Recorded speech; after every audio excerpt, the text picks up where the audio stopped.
Thank you. My name is Kate Schwanhauser, and I am the Special Events Manager here at Food and Water Watch. And so welcome everyone to our event, Perspectives from the Field, Building a Sustainable Food System.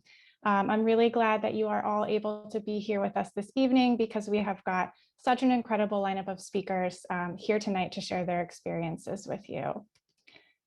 Before we dive in, I will just give a quick Zoom orientation. I know a lot of us are already very familiar with this platform, but just a couple quick reminders. You can join by phone or through the Zoom app on a computer or mobile device. And if you have the ability to use the Zoom app, I recommend that you do so that you can see our speakers on video this evening. We will be turning off the chat momentarily, but there will be time for audience Q&A at the end. So please use the Q&A button that you see on your screen. Just click on that. It'll open up a window and you can type in any questions that you have for our panelists throughout the evening. We'll ask those aloud at the end and we'll do our best to get through as many of those as we can. We will also be recording tonight's event and we will make sure that we share that out later with everybody who RSVP'd. So our event tonight is following up on a report that Food and Water Watch released just last month called Well-Fed, Building a Sustainable Food System That Works for All. And this report outlines some of the major flaws in our current system, but it also talks about how we can do things in a better way and gives us some examples of people who are already doing that work. And that's why we're so excited about tonight's event, because we're going to hear directly from some of those people. Two of our guests here with us tonight are featured in the report, and they are joined by a longtime advocate for farm system reform. And I'm especially excited to share with you that this event is the first of many in a new monthly event series that we are launching here at Food and Water Watch. And this event series is for you, for our members. We truly appreciate your support. It is what makes our work possible. And this monthly event series is just one way for us to say thank you. So each month we'll have a virtual forum just like this one to talk about current events and how we're fighting for safe food, clean water, and a livable climate. Our next event is on June 23rd. And so during the month of June, we're going to be celebrating Member Month here at Food and Water Watch. And so this next event will be a fun way for you to meet other members. And you'll also have the opportunity to hear from our staff on some of our priorities for the year ahead and join some breakout rooms to ask them questions about our work. We've just put an RSVP link in the chat for that event, but I'll also make sure that I share that with all of you this evening in an email after tonight's event. So we really hope that you will continue to join us for more events each month in this series.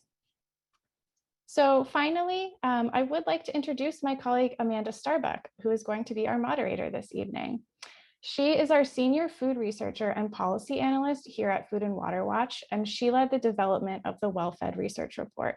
So she's going to take a couple minutes to set the stage on some of the key findings for the report and why the work our guest speakers are doing is so important. So with that, Amanda, I will turn things over to you. Great, thank you, Kate, and thank you to everyone who is joining us this evening. I am so excited to share with you some key findings from the Well-Fed report, which is our first digital piece of research on our brand new website. So Big Ag likes to say that there's no alternative to the polluting, extracting industrial food system. However, this is simply a failure of imagination. Moreover, it ignores the countless farmers and food chain workers around the country who are already rebuilding a local food system and practicing regenerative farming, and a few of whom joined us tonight. So we use the term regenerative to talk about food and farming systems that regenerate rather than extract resources. And our farmer stories really show the breadth of diversity when it comes to regenerative food systems. Everything from integrated crop and livestock operations, organic dairies, to community-owned farmland. Each story is a window into these farmers' unique practices. And I also address the barriers that are preventing more farmers from adopting similar regenerative practices. For instance, I spoke to Ron Simmons from Master Blend Family Farms, who's an independent hog producer in North Carolina, where the vast majority of hog farmers are a contract with powerful integrating companies like Smithfield. And as an independent farmer, he raises his hogs in pasture and sets his own prices. But it's really challenging to find smaller slaughterhouses and processing facilities that are willing to work with independent farmers. And similarly, I spoke to an organic dairy farmer who's passionate about soil health and producing 100% grass-fed milk. And she's faring better economically than a lot of our nation's dairy farmers since she owns her own processing facility. But most dairy farmers today actually operate at a loss due to rock bottom milk prices from dairy cooperatives that are becoming increasingly consolidated. So these stories are really the exception rather than the rule for our food system. The farmers I spoke to were able to remain independent and implement sustainable practices because they had access to new markets, direct to consumer, as in the case of Ron Simmons, and for the organic dairy in the lucrative Seattle market. But direct sales account for just a tiny sliver of all food sales. We buy the majority of our food at restaurants, institutions like schools and businesses, and supermarkets. And most farmers lack the volume and consistency to sell to these institutions that usually rely on wholesale purchases. So we made sure that the next section of this report talks about the infrastructure that we need to link these independent small farmers with local consumers. And we call these food hubs. So as an example of a food hub, Mandela Grocery Cooperative is the first supermarket in its West Oakland neighborhood in more than 5 decades. And they started with seed money from another cooperative in the Bay Area. And now that they have their roots, they are providing funding and on-site training for a new cooperative in a neighborhood that is similarly affected by a food apartheid. Mandela also purchases legacy food from local Black farmers in the area and provides classes for customers to learn how to cook them. And as a cooperative, workers are given the opportunity to buy into the business and also set up retirement plans, something that is unheard of for most grocery store workers. Another example of an innovative food hub is the Hmong American Farmers Association in the Twin Cities in Minnesota. And this association leases 5-acre plots to families of Hmong descent and also provides resources and training to Hmong farmers who make up about half of all vendors in the area's farmers markets. But these markets are becoming oversaturated with local produce. So what HAFA does is it also purchases food directly from these farmers and sells it to institutions like schools and restaurants, which is providing new markets while maintaining the local food economy. So in the final section of this report, we talk about the policy changes that we need to move us towards more regenerative food and farming systems. Here we highlight federal bills that Food and Water Watch supports, like the Farm System Reform Act that would stop factory farm expansion, and the Agribusiness Merger Moratorium Act that would stop agribusiness mega mergers and require investigation into current impacts from recent mergers on our farmers and our consumers. And we also talk about increased support for organic and regenerative research and how we can reform our farm safety net so that it encourages farmers to adopt regenerative practices and help curb overproduction. So that just gives you a little bit of a glimpse into the report, and I welcome you to peruse it at your own time. But now I would like to welcome our panelists for this evening. So we are joined with Heather Coynier, who runs Little Hat Creek Farm in Nelson County, Virginia, with her husband, Ben. They grow seasonal vegetables and berries and also have a wood-fired bakery that uses mostly local organic grains. Heather is also the founding chairperson of the Common Grain Alliance, a nonprofit whose mission is to connect farmers, millers, bakers, and eaters in the Mid-Atlantic. Roxanne Swensel grew up in a family of Santa Clara Pueblo artists in New Mexico.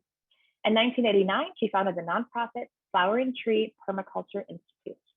Roxanne's ties to the Pueblo culture steer the Institute into cultural preservation and ways to become more self-sufficient.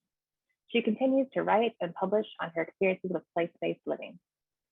And finally, Brad Wilson has a farm background on a diversified family farm in Iowa, including transitioning to organic farming. He became involved in farm issues with his father during the 1980s farm crisis, and that same decade started the Student Farm Crisis Group at the University of Northern Iowa. He previously worked for Iowa CCI's Farm Project, served on the board of the National Family Farm Coalition, and has been a longtime ally of Food and Water Watch.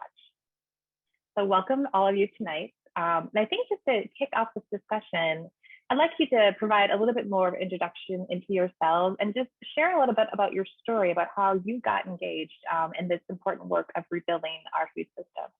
So Heather, I'd like to turn it over to you. Just a quick little introduction into yourself and the work that you're doing.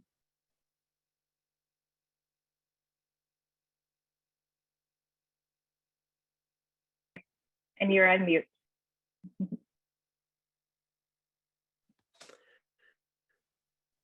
My apologies. Thank you. So thank you very much for the introduction. Thank you for organizing this event and for your work on the Welford Report. It's really a great contribution, and I'm honored to speak today. So as Amanda mentioned, my husband and I have a small ecological vegetable farm and wood-fired bakery in Virginia. Before that, I started baking in grad school in Toronto, and I would drive north of the city to a mill to buy my flour. And when my husband and I decided to start our current business in Virginia, I had real trouble finding local flour, despite the apparent presence of grain infrastructure and a regional history of food grain production in this area. It dawned on me that the availability of local grain in Toronto that I had taken for granted was maybe more of the exception than the rule. And so in 2018, a colleague and I decided to start the Common Grain Alliance to bring grain and other staple foods into our local food ecosystem. And that's how I got here. Right, wonderful, thank you for that. Brad, I will kick it over to you. Just a quick little introduction to yourself and the work that you do. Yes, I kind of got involved from my family. My father was active in the National Farmers Organization, NFO, during the 1960s. Going back even farther, my grandfather was very focused on farm policy and the New Deal farm invention of the farm programs. He lost his farm in the Great Depression and was able to start farming again with the New Deal programs. He was actually a tenant farmer originally and then became an owner. And then I was listening to my father a bit over the years. I attended, for example, my first protest in the 1960s, a milk dumping, sponsored by the NFO right here in Lynn County. I live in east central Iowa, just about the center of the Corn Belt, what's called the Corn Belt, or the tall grass prairie region. But anyway, it was the 1980s farm crisis when my father was involved and concerned that I myself got involved, and I said, "Oh my gosh, look what Dad has been doing all these years." I was interested in a variety of issues, but then I didn't quite get it of how important these issues were. And I've been involved ever since. And in the 90s, I worked for Iowa CCI. I think they mentioned in the late 80s, I did some student campus organizing on these issues and networked with other student groups that we had at that time. And then I was involved with sustainable agriculture work in the 90s, and in the 21st century, I've done a lot of data work actually, and other kinds of policy work, and worked closely with the National Farmers Organization. Basically, I come out of the family farm movement, which has been a number of organizations in the lead at different times in our history. And that leads me to today. Great, thank you for that. And lastly, Roxanne, would you like to give yourself a quick introduction? Thank you, Amanda. Hello, everybody. I'm Roxanne Swensel from the tribe of Santa Clara Pueblo that's located here in northern New Mexico. And let's see, how did I start this? I like Brad said, it's kind of a family thing. We're traditionally farmers, Pueblo people, and so farming has been in our culture for a pretty long time.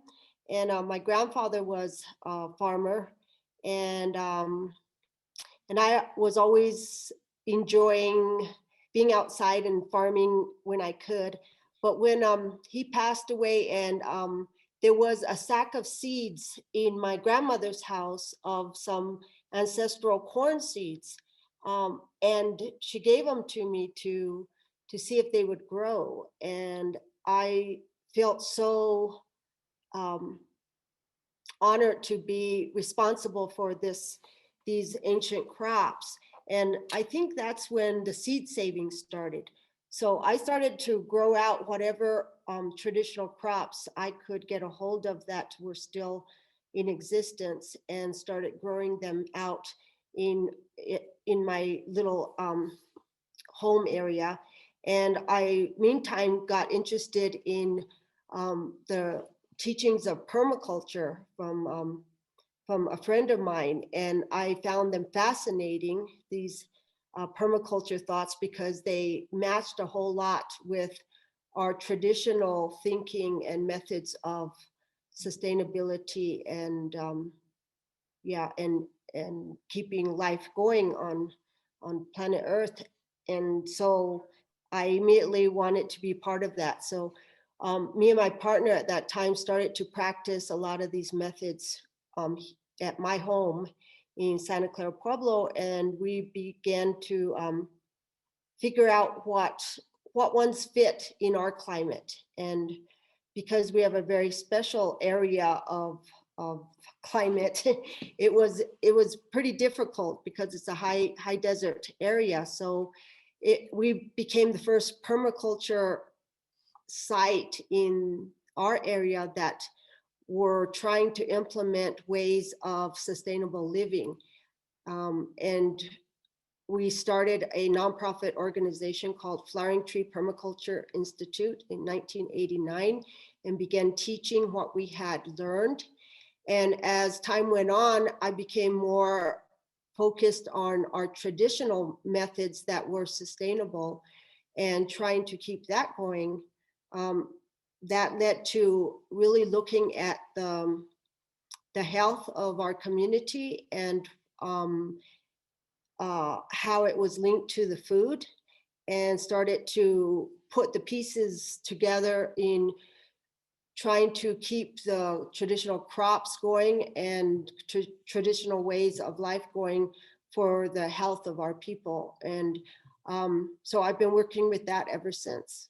So thank you for having me here today. Yeah, thank you for joining us. So since you went last, I'm going to have you go first for our first question. So when I interviewed you, we had a wonderful conversation, and a lot of what we talked about had revolved around the idea of like place-based thinking and place-based living. Can you talk a little bit more about that and how it ties into our food system? Yes, I'm very interested in thinking of things that are place-based, meaning people, plants, animals. I think we live now in a world where things can easily move around and fly all over the world and stuff. And but everything evolved someplace at one point, and where it all evolved, all the foods we eat originated from some place, and those places had a connection with the people there, the animals, the sunlight, the dirt, everything about that place made that thing come into being. And so as a Native person, that's a really important thing for us because we're still connected to our place. And Pueblo people, unlike a lot of the Native tribes in America, were not displaced like a lot of tribes. And so we are still actually in our homelands, which is really important for the survival of our culture and our ways, including our plants and the animals and everything that we evolved with. And it's really important to us, not just as cultural beings in a traditional way, but that there's a reason why things grew where they grew and how they evolved there.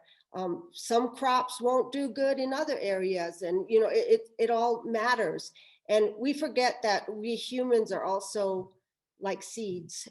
We evolved in a place too, and so we believe that we're connected to this place because we've evolved with it for thousands of years, and so our bodies have adjusted to this place deeply.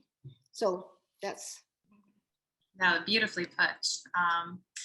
And I think Heather, I think the next question would make sense for you. So, you know, in the conversations that we've had, the interview I did with you, and then in the lead up to this panel conversation tonight, we've talked a lot about relationships. So kind of jumping off of what Roxanne said, you know, why are relationships with each other, you know, at the core in our fight to build more regenerative food and farming systems? Why is it about more than just what we're growing, but the people we're growing with?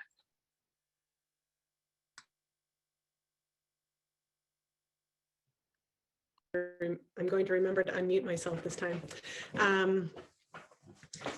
Yeah, so I completely agree with Roxanne that place is so important. I mean, it really depends. It really makes a huge difference where you are, whether you're talking about the high desert or the Blue Ridge Mountains or you know, the Northwest. Within those particular places and regions, you have people who have decided to set up farms there and set up businesses there and communities around them. And the shape of whatever supply chain, you know, and economy that emerges from that particular place will depend on who knows who. And so the connections between people, the suppliers, and the producers, and then their community of eaters will shape what ends up happening in that particular region. And you can't just take a crop from one region and put it into, you know, put it on a farm on somewhere on another region and expect it to behave in the same way, have the same baking qualities, have the same milling qualities. And so you need the strength and trust that comes from relationships. So relationship building is central to the strategy of Common Grain Alliance and building a regional grain ecosystem in the Mid-Atlantic, because relationships are the foundation of economic relationships, economic exchanges. It's easy to forget in an era of an online marketplace and Amazon that supply chains start and emerge when people meet and exchange goods in a particular place. And that is exactly how we started, in, you know, parking lots of libraries and things after meetings. And those relationships then lie at the foundation of whatever emerges. Another reason we look at relationships is because when we're talking to farmers, not everyone has adopted, you know, farming practices that we promote as an organization. But we are really interested in talking to them anyhow, because whatever reasons they have for choosing what they have, what they are doing are valid, and they exist on the landscape. And there's no way that we're going to change anybody's mind unless we establish first a relationship and trust, and show that we are willing to meet them where they are. And I think in the context of climate change, it's really important to you know, stop thinking about us versus them and start thinking that we're all in this together, and we need to all be friends, so that we can share our knowledge and bring everybody on board. And then finally, the third reason we focus on relationships is I think that the trust that comes with building relationships with, particularly with historically marginalized communities who have been shut out of a lot of the food system, you know, that's the only way that that we are going to try to not tread the same tracks of racial inequities that have plagued the current food system. So we really think it's important to establish trust in relationships and you know, and do for our equity work as well. So relationships are, you know, pretty central to what we do. Yeah, wonderfully put. Thank you. And Brad, I want to hear a little bit from you. I mean, you've been in the farming business your whole life, it sounds like, and you're in, you know, a place that has really seen some dramatic change in how we farmed. Can you talk a little bit about, you know, how do our farming systems today, you know, where you're at in other parts of the country, really differ from those of our grandparents and our great-grandparents? And what do you think that we've lost, you know, over this century of very dramatic changes? Yes, sure. And by the way, I wanted to thank you all for doing this. I forgot to do that in my previous comment. The report and this webinar, I think, are very important. You really summarize a comprehensive picture of the issues that the problems and where we need to go. Your policy recommendation in the report for supply management and price floors really kind of ties in with my work and also with my story and the story of my father and my grandfather, because the Farm Bill came along, the original farm programs came along during my grandfather's time. My father actually started farming in 1948, 49, something like that. And quite small, about 60 acres was the first part, and then another 100 acres. And later we farmed my grandfather's farm and so forth. My grandfather did some farming with horses on draft power. That's one change. It's, to me, there's a lot of similarities with with how farming still was in the 1960s when we had quite a bit of diversity. One of the things that's not so well known is the history of the farm policy, where the Farm Bill had a minimum price floor, sort of like a minimum wage, that was actually set at something called parity, which was like a living wage standard, and then lowered down starting in the 1950s. And so it was lowered down, down, down in the 50s, 60s, 70s, 80s, 90s to lower and lower levels pretty consistently, and then eliminated. The price floor was eliminated. So we were back to what my grandfather would call Hooverism, with no farm program for market management, which was the core reason for the farm program. So as that happened, farms lost their diversity. I mean, one of the things that happened that we can see a lot better in hindsight is how much CAFOs have risen up, and that they now own the livestock. These big giant corporations own the livestock farmers. A small number of farmers are working for them. So most farms in Iowa and around a large region have lost all livestock and poultry, whereas most of them used to have it. We had hogs, dairy cattle, later beef cattle. My grandfather actually gave each of the three kids ewe, sheep, and twin lambs, and two of them to my mother. And we did that. We used to buy gates for the farm as part of that. But anyway, so we had a diversity of livestock. We had chickens at various times. Well, chickens were the first thing lost, actually, with CAFOs. But we see it better in hindsight, some of that, of where that was going and how a cheaper and cheaper price below the full cost of production, most of the time actually since 1981, for the major crops that where the CAFOs bride the kind of things that the CAFOs use, the animal factories. And so that has, when you lose the livestock, then you lose a reason for grazing, a reason for having grass on your hills and near your streams. And we're seeing that land that was in permanent pasture for my whole life, has gotten plowed up and turned into row crops. Hay is used for winter feed, and alfalfa and clover, and that's one of the losses that comes from loss of livestock. And then small grains like oats, very important in the Corn Belt, have been drastically lost. Also, so all these losses have been part of what we've seen on our farm, and it's also influenced our town, where our town doesn't have the businesses to support farmers anymore because we haven't had as much money in farming. Yeah, so it feels like everyone's really touching upon, the importance of diversity within, production systems and such. I want to dig into that a little bit more. So a question for you, Heather. I mean, people might be curious, those people who actually choose to make their own bread, we can go to the grocery store, we can buy flour, but I think just two companies right now dominate about half of all the wheat milling in the country.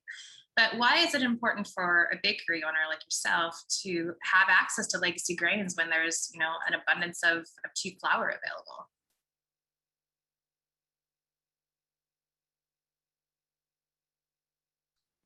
That's, yeah, here we go.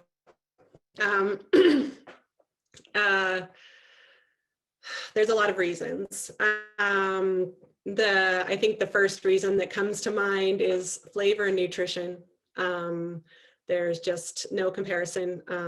There are tasting wheels for wheat, for varieties of wheat. Some of them are grassy, some of them are nutty, some of them are really sort of what we think of as wheaty. Some of them are more malty. You know, all of that is lost when you have just a couple varieties of industrial grain that are being milled into an industrial product.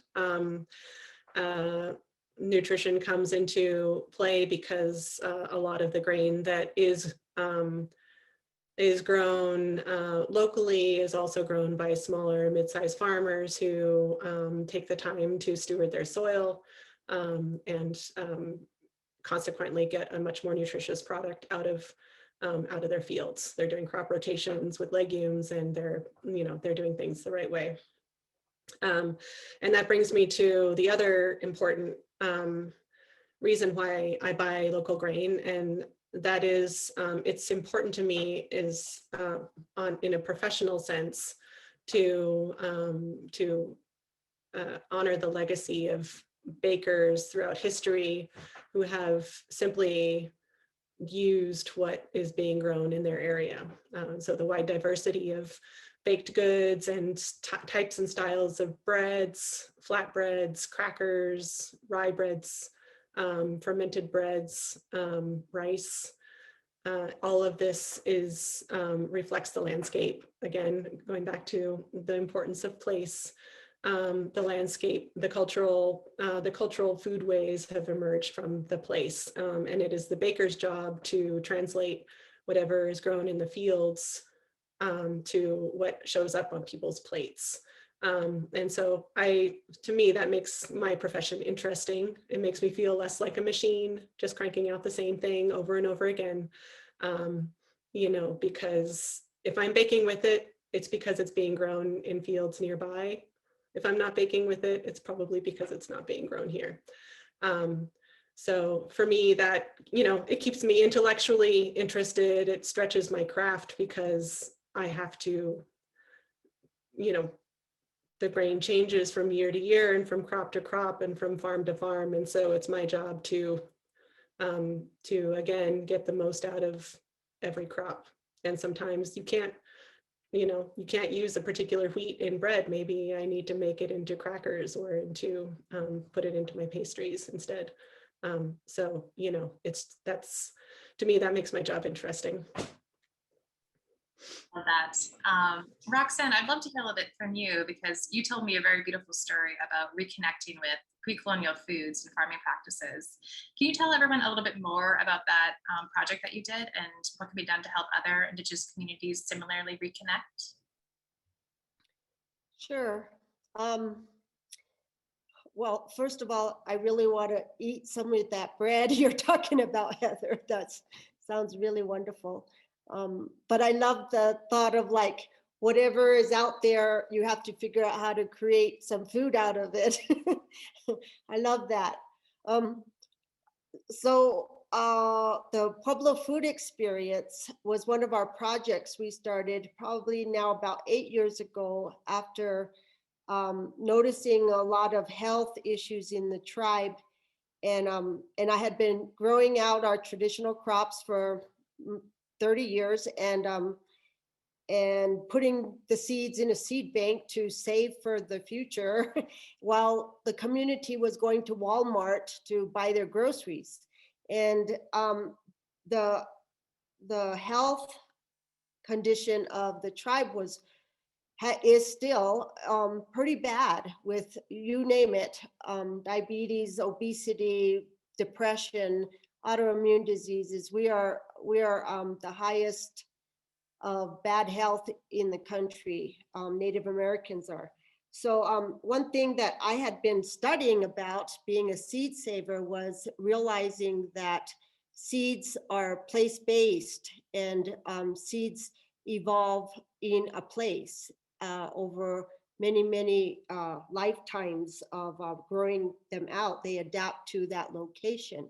And so our traditional seeds were very adapted to our location here. And so they grew well here. And we have an issue here because we have very little water and we have a very short season. So we have the plants that were established here were very drought tolerant, and produced what they needed to in a short season. Then I came across an article in some scientific magazine that had said it takes 20 generations of any species staying in one location to adapt to that location. And that was like, boom, this big light bulb went off in me, because as a seed saver, it made sense. It made sense that, you know, these crops have adapted to this place. And even 20 miles down the road, it's a different place. And but it spoke of every species, meaning plant, animal, insect, human. And I went, whoa, this is amazing, because it is so place-based that you can't pull that apart without it being disrupted. So I realized that, you know, a place gets stable by way of all the little organisms and plants and the way the sunlight goes. Everything about that place settles in and fits with each other perfectly in a harmonious place in 20 generations of being left to adjust to itself. Given our, like I was saying before, given our modern world now, everyone's around you, you know, get bananas from here, go there, everybody's moving all over the place, and we eat as if we're roaming around Europe and Africa all the time, or, you know, wherever. And it's great, it's really nice to have all this difference going on, but it also causes disruptions. And what, I had this notion that I wonder if we ate our traditional foods that we ate before European contact, because me and my son had been looking through our ancestral photographs and noticed that the further back in time you went, the better we looked. We looked healthier, and the more modern you got in today's time, you saw us being obese and not well and depressed and had all these problems. And so my son was our first guinea pig in that he was having health problems. And we researched our traditional foods and started to just eat that. Within a very short period of time, his health improved greatly. And so we decided to try it on a bigger scale. And we got 14 volunteers from the tribe, all different ages, all different health problems. And we agreed to eat our traditional foods for 3 months to see what would happen. And without fail, every single person within 3 months improved so greatly that the doctors were really surprised. They thought there must be some other reason or some mistake, but we had proved very clearly that eating our traditional foods were very, very good for us. This, of course, supports going back to our traditional crops and and keeping it going. So so since then, we've been trying very hard to get our traditional foods back into the community, getting the farmers to grow these foods and gather the foods and put that food back into our daily lives for so we have a future. Yeah. That's wonderful. So I think it'd be kind of nice to shift gears a little bit and talk more about like scaling up, right? So we have these wonderful ideas of, you know, returning to more relationship building with our food systems, returning to more culturally appropriate foods. But there are lots of barriers right now that are really preventing, you know, systematic changes towards where we need to go. Brett, I'd like to talk to you a little bit, you know, for instance, we know that it was better for farmers to, you know, stop using pesticides, to do more crop rotations, all these practices out there that we know are very beneficial. But what is really preventing, you know, farmers on a larger scale from adopting more regenerative practices? Well, it's kind of a continuation of my last answer in part, in that, you know, it's hard to have a diverse crop rotation if you've lost your grass and your hay and your oats. My elevator quit buying oats. but there are a number of things that are connected that we maybe often don't see.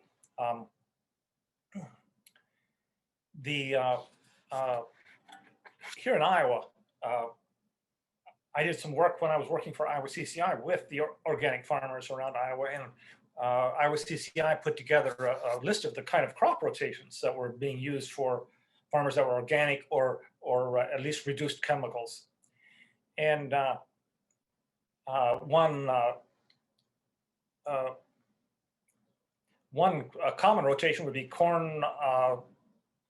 I'm sorry, the organic farmers tell me always start. My mentors tell me always start with the oats, followed by hay, which is planted at the same time as the oats, alfalfa or clover, and then followed by corn, which where you can use the nitrogen from the alfalfa, a legume, for the corn, and then soybeans, and then sometimes they'll do a fifth year corn where they use the manure from the livestock with the soybeans. The soybeans don't produce quite as much nitrogen. But anyway, that's an example of the diversity that's tied in with livestock. There are also, well, one of the things that's happened with the cheap prices is that farmers have had to get off-farm jobs. So the surviving farmers tend to be those with off-farm jobs. Over time, we see that actually that farm household income has gone up at the same time that farm income, the farm portion, has gone down. And so then they can have tax write-offs for other income. The more income you have, the better the tax write-offs. And that has led to farmers to be working in town, and therefore they don't have as much labor available. They're not bringing their sons and daughters into the operation as labor. And so then they end up being more capitalized because they've got that job in town, and then they don't have as much labor, so they buy pesticides instead of labor. And so that's part of how the system has changed, I believe. And so back to the supply management and price floors, that's a way that addresses that. And in my earlier story, I didn't mention farm subsidies, which is a great ideological barrier. My father, in his activism, fought against farm subsidies for many, many years, as did the family farm movement as a whole. It's always been against subsidies as a replacement for being paid a fair price. And one of the things, if you get a subsidy instead of a fair price, the CAFOs can buy it really cheap, and therefore they're competing with your livestock, and they're taking away your livestock because it's disclosed by that. And the subsidy issue is kind of understood because farmers actually received less and less, partly from subsidies. They got more sometimes, but what's forgotten is the lowering of the price floor over these decades that I mentioned earlier, lowering it down. And the lowering of the price floor was bigger than the adding of the subsidies. Yeah, I really like how you phrase that, how it was, subsidies in place of a fair price. A lot of times there's a lot of vitriol, aimed against farmers for subsidies, but they didn't build the system, and subsidies are what are keeping some farms afloat. But it's really, we need to be focused on why are farmers working and selling a crop for less than what it costs to actually produce it, So I think that's a really good way of putting that. Yeah. Heather, another question for you, kind of building off this idea of, so you have managed to revitalize the Mid-Atlantic grain economy, which I just think is beautiful. And being from North Dakota, I had no idea you could even grow wheat in Virginia. It just amazes me that can happen here. But do you think this is replicable in other parts of the country? And if so, what resources did you wish you had when you started out doing this work? Yeah, great question. And actually, when we started, we looked around the country and we said, hey, there are all these regional grain movements happening in other parts of the country. So yes, it definitely can be replicated. It's already happening throughout the Northeast and the Northwest, and in Texas, in Arizona, in Colorado, in the Southeast. So there's a lot of people doing really great work around, and it's really exciting to see. And I think it is what we're seeing is a scaling that is happening with the replication, basically, of a regional food hub model, like you talk about in the report. And so that is, I think, the path forward, because with the regional hub, you can, on a regional level, take advantage of economies of scale. But you are also still not too far, you're still firmly located in a particular place. And the distances are such that you can have still meaningful relationships between producers and suppliers, and the community of eaters. And so I think that that is the, that is really a scale that we need to be aiming for.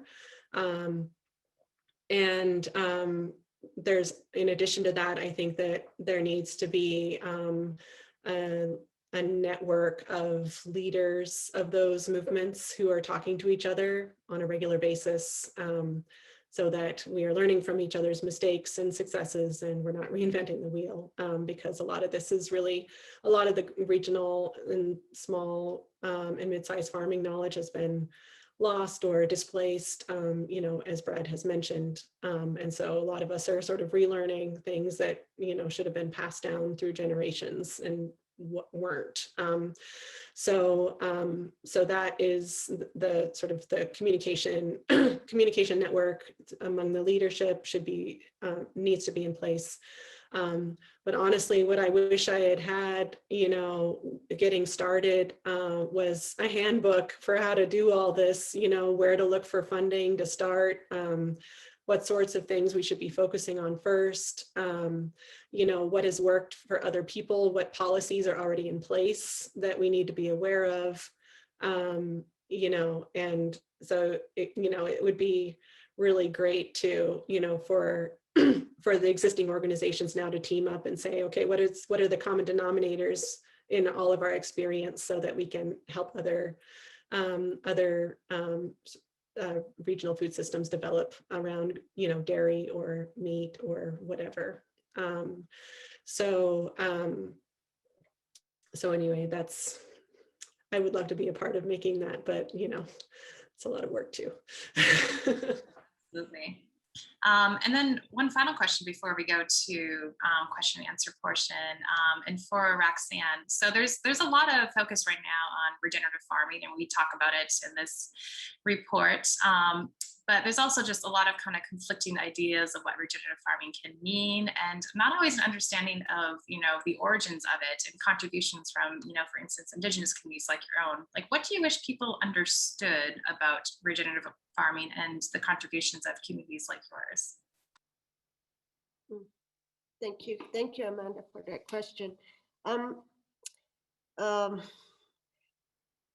I think that, I'm speaking for myself here at being regenerative means being part of a place so much that you give as much as you take. So it's a reciprocal relationship, to the point that you are one with the place. And regenerative means that that is what makes it continue. It continues the life force for a future to exist at all. And that place-based thinking is not always seen in an indigenous way of thinking about it, where we're related to the place, that it's not just things out there we use, but that they are our relations, they belong in our family. And so treating that feeds us is an act of respect and gratitude that makes you act in a very different way than if you're just using the place. And so that's how I think of regenerative. Yeah, thank you. Yeah, no, wonderfully put. So I want to shift gears a little bit to some questions from the audience. So thank you for sending in those questions. So here's a very interesting one. So, can we get some insight, and this is for anybody on the panel. So if we're going to move to a more regenerative, sustainable food system, it might actually, involve a little bit more labor, as for instance, Brad touched upon. If you're not using pesticides to deal with, weeds, there might be some more hands-on labor. What do you think the implications are for that in terms of scaling it up on a wider scale? And do you think that this regenerative food system would involve more labor? And is that even, possible in today's world?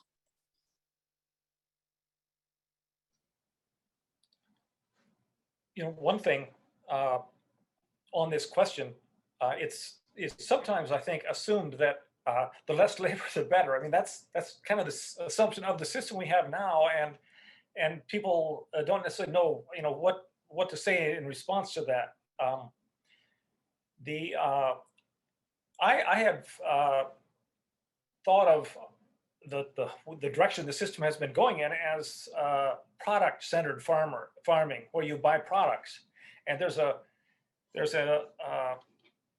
academic writer from up in the Northeast, Stuart Smith, who did some work on this question, and he argued that we've lost farming from farms and given it to companies like the pesticide companies. And so the more and more of the share of the food dollar has gone not just to the buying sector, the output complex, but also to the input complex. And that was taken away from farmers. USDA uses figures that don't take out the input sector, but Stuart Smith developed a way to look at that. And so, just because a company can make more can make money from making farmers buy more labor-saving things, doesn't mean it's a good idea to buy those labor-saving things on the farm or in the big picture. As farmers have been kind of forced into this getting the off-farm job, they've needed that. So it's different things interact that relate to this labor question. I think that's wonderfully put. I even think about it like that. Like, yeah, farmers might be saving money on labor costs, but throughout the decades, as we've seen, there's just more and more corporate control that is capturing those food dollars, and it's becoming more and more impossible for farmers just to make a living. So I think that was put very wonderfully so. Go ahead, please.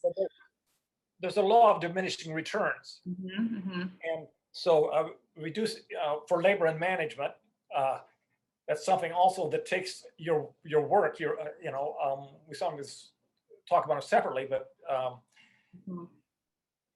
it's farmers, it's been part of the system that has taken away from farmers to lose our labor. Yeah. Heather, Roxanne, do you have anything to add to that question? And it's okay if you don't.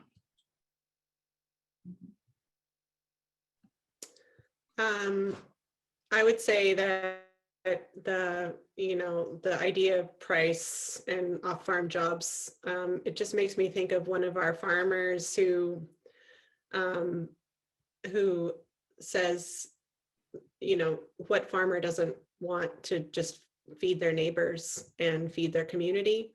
And we need to be able to get a good price so that we can continue to do that. That's really why people go into farming. They want to produce food, from the land to feed people. I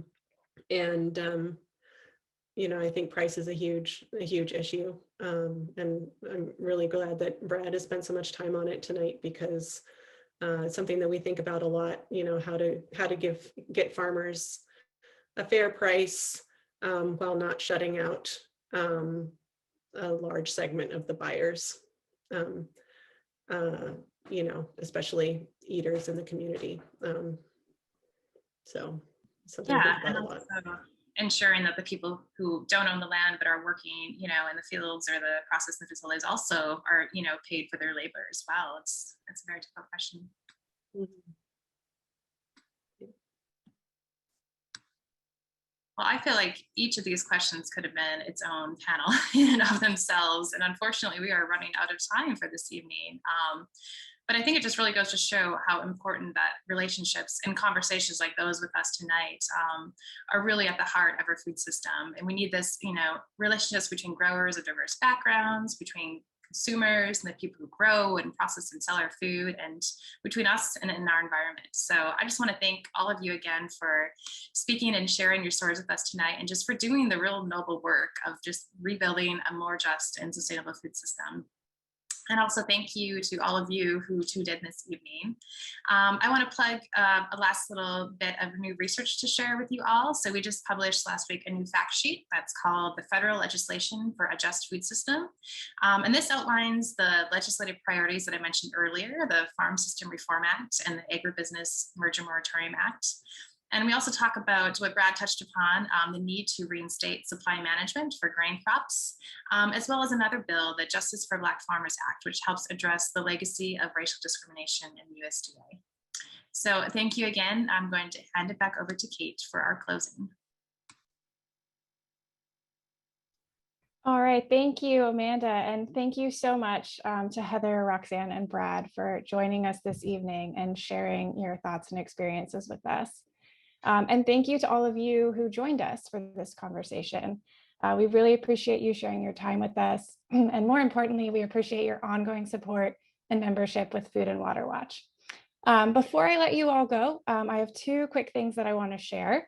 So first, we have an opportunity for you to win a copy of the book Foodopoly, The Battle Over the Future of Food and Farming in America, written by Food and Water Watch's very own founder and executive director, Winona Howder.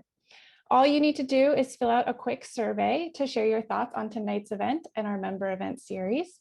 The link to that survey is being shared in the chat, and I will also share it out over email.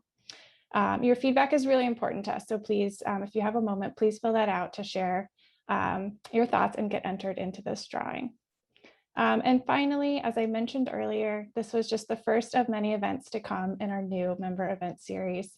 So we hope that you'll continue to join us each month as we have more conversations like this fantastic one tonight about how we're all working toward a future with safe food, clean water, and a livable climate.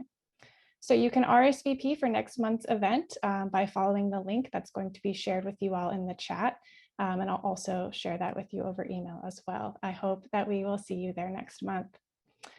And with that, we have reached the conclusion of our time together tonight. So thank you all so much once more for your time, and a big thank you again to all of our panelists.